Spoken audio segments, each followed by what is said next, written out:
तो दोस्तों आपके लिए एक ऐसी फ्लैक्सी कैप फंड लेकर आ गया हूं जो अधिकांश इन्वेस्टर के पोर्टफोलियो में देखने को मिल जाता है और यह फ्लैक्सी कैप फंड का सबसे हाई रिटर्न देने वाला, टॉप पे रहने वाला, शीर्ष पे रहने वाला म्यूचुअल फंड है। तो आज हम इसके बारे में डिटेल में रिव्यू करने वाले हैं, सारा जानकारी देंगे। तो आप वीडियो में अंत तक बने रहिएगा ताकि आपसे कोई चीज़ मिस्टेक नहीं हो। तो चलिए सीधे हम टॉपिक पे चलते हैं। तो आज हम लेकर आए हैं Parag Parikh flexi cap fund direct growth. यह जो है आपको अभी का लेटेस्ट अपडेट होने वाला है, सारी जानकारी जो है आपको नहीं मिलने वाली है। तो पराग पारिख फ्लैक्सी कैप फंड का यदि फंड एज की बात करूं तो जब मैं वीडियो शूट कर रहा हूं उस समय तक 12 साल से प्लस हो चुके हैं, मतलब 12 साल यह फंड ने पूरा कर लिया है। वहीं इसके एनएवी प्राइस की बात किया जाए यानी एक यूनिट की कीमत, यानी जब आप इसमें इन्वेस्टमेंट करेंगे तो आपको एक यूनिट कितना में अलॉटमेंट होगी, तो इसका एक यूनिट 94 रुपया 46 पैसा, यानी इसका एनएवी प्राइस जो है अभी के डेट में 94 रुपया 46 पैसा है। अब रह गया इसके रेटिंग की बात। तो जब अधिकांश के पोर्टफोलियो में उपलब्ध है तो इसका मतलब है कि यह काफ़ी लोगों का पसंदीदा फंड रहा है, इसीलिए इसे 5 स्टार की रेटिंग प्राप्त है, यानी इसे अभी तक 5 स्टार का रेटिंग मिल चुका है। वहीं इसके फंड साइज का बात करें तो इसका एएमयू जो है बहुत बड़ा है। तो इसका फंड साइज जो है 1,19,723 करोड़ का है, यानी अभी तक 1,19,723 करोड़ रुपया पराग पारिख फ्लैक्सी कैप फंड में लोगों ने इन्वेस्ट कर दिया है, चाहे वह एसआईपी किया हो, लमसम किया हो, किसी भी तरीके से है, इतना पैसा इन्वेस्ट हो चुका है।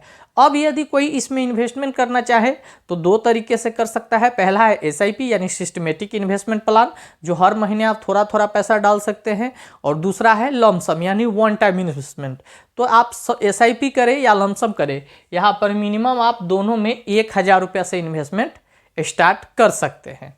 अब बात करेंगे इसके होल्डिंग का। होल्डिंग क्या होता है, तो लोगों ने जो 1,19,000 रुपया यहाँ इन्वेस्ट किया है उस पैसे को इस पराग पारिख फ्लैक्सी कैप फंड ने, इसके फंड मैनेजर ने कहाँ होल्ड किया है, तो इसका होल्डिंग है इक्विटी सेक्टर का।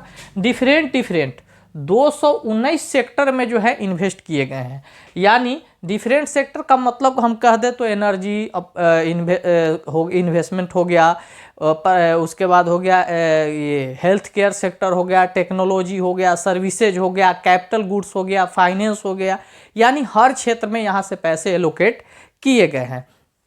अब बात करेंगे होल्डिंग एनालिसिस का, तो थोड़ा गौर कीजिएगा। होल्डिंग इसका काफ़ी अधिक था इसलिए हम थोड़ा सा छोटा लिखे।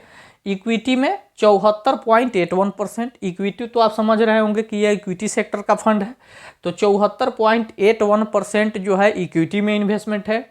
डेप्ट में 22.54%। डेप्ट क्या होता है, तो डेप्ट जैसे ट्रेजरी हो गया, बॉन्ड हो गया, गोल्ड हो गया, सिल्वर हो गया, ये सब सेक्टर डेप्ट सेक्टर में आते हैं जो काफ़ी सेफ और सिक्योर माना जाता है। तो डेप्ट में यहाँ पर जो है 22.54% का इन्वेस्टमेंट है। हेज इक्विटी में 2.36% है। हेज इक्विटी का भी मतलब बहुत लोग को नहीं समझ में आ रहा होगा। तो हेज इक्विटी का मतलब है कि आपके पैसे को सेफ रखना, यानी एक प्रकार का ये पॉलिसी हुआ, जैसे आप बीमा लेते हैं, हेल्थ इंश्योरेंस लेते हैं, उसी तरह का यह म्यूचुअल फंड का एक प्रकार का बीमा पॉलिसी है। तो हेज इक्विटी यानी बीमा पॉलिसी में भी जो है 2.36% का इन्वेस्टमेंट है।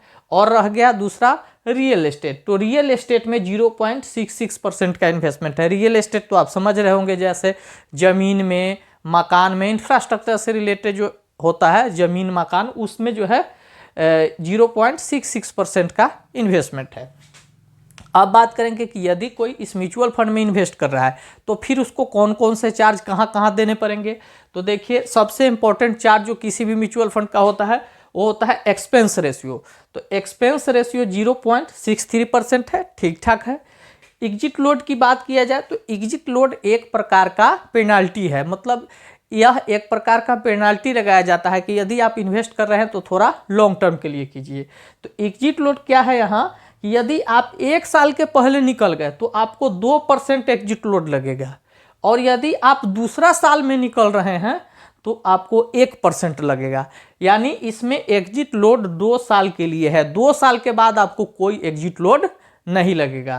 तो आप लॉन्ग टर्म के लिए ही इन्वेस्ट कीजिए, मेरा कहना है। इससे और बेनिफिट आपको मिलने वाला है, मैं बताता हूँ। Stamp duty charge 0.005%। Stamp duty charge क्या होता है? तो ये होता है डॉक्यूमेंट प्रोसेसिंग चार्ज। अब चलिए, अब टैक्स की बात कर लिया जाए तो 1 ईयर बिफोर 20%, आफ्टर 1 ईयर 12.5%। यानी आप इस म्यूचुअल फंड में इन्वेस्ट किए हैं और 1 साल के पहले निकलेंगे तो आपको 20% टैक्स देना पड़ेगा और ये भी टैक्स लग जाएगा। वहीं 1 साल के बाद निकलेंगे तो मात्र 12.5% टैक्स देना होगा। तो इन्वेस्टमेंट यदि करें तो लॉन्ग टर्म के लिए कीजिए, लेकिन मेरे तरफ से कोई रिकमेंडेशन नहीं है, मैं सिर्फ आपको एजुकेशन पर्पज से यह वीडियो दिया हूं। अब बात कर लेंगे इस पराग पारिक फ्लैक्सी कैप फंड के रिटर्निंग का। तो आप देख लीजिए, इस फंड ने 5 सालों में 23.64% का रिटर्निंग बनाकर दिया है। वहीं इस म्यूचुअल फंड का यदि 3 साल का रिटर्निंग देखा जाए तो 3 सालों में यह 22.53% का रिटर्निंग बनाकर दिया है। और पिछले 1 साल का यदि रिटर्निंग देखा जाए तो 1 साल में इस फंड ने 9.77% का काफ़ी बेस्ट रिटर्निंग बनाकर दिया है। देखिए, बड़ी गिरावट भी थी, इस वजह से इतना कम है, फिर भी काफ़ी अच्छा है। काफ़ी फंड तो माइनस में चले गए हैं, काफ़ी फंड जो है अभी 1-2% ही रिटर्निंग बना पाए हैं रिकवरी में। तो ये रहा इस वीडियो से रिलेटेड सारी जानकारी। वीडियो यदि आपको पसंद आया हो तो एक लाइक जरूर करके जाइएगा। कमेंट बॉक्स में कुछ पूछना चाहे तो पूछ सकते हैं, और यदि इस चैनल पर पहली बार आए हैं तो मैं रिक्वेस्ट करूंगा कि चैनल को जरूर सब्सक्राइब कीजिएगा, ताकि इसी तरह के इंटरेस्टेड वीडियो आपको मिलती रहे। और प्लेलिस्ट भी मेरे डिस्क्रिप्शन में ऐड है, तो आप प्लेलिस्ट में जाकर सीरियल नंबर से सारा वीडियो आप देख सकते हैं। तो चलिए मिलेंगे किसी नेक्स्ट टॉपिक पे, तब तक के लिए जय हिंद।